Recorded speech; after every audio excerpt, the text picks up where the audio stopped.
Cette créature terrorisait les villageois.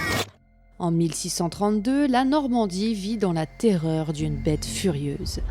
Un insaisissable prédateur dévore des dizaines de personnes dans la forêt de Cinglé, un bois de plus de 1500 hectares en lisière de la vallée de l'Orne.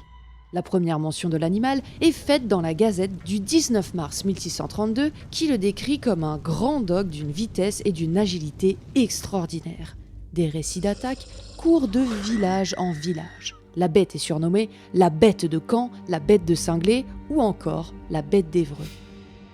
Avec sa fourrure rousse, son corps plus allongé et sa queue plus pointue que ceux d'un loup ordinaire, la bête est réputée pour sa force herculéenne et sa rapidité exceptionnelle. Elle hante l'esprit des villageois au point de prendre un aspect surnaturel. Les gens l'appellent Térande, un chien fantomatique, où il voit même l'un de ses varous, les versions normandes des loups-garous. Face à la terreur, le lieutenant général de la région organise une battue le 21 mai 1633. Près de 6000 hommes, armés d'arquebuses, de fourches et de piques, convergent vers le centre de la forêt. La chasse dure 3 jours et porte finalement ses fruits. L'animal est tué.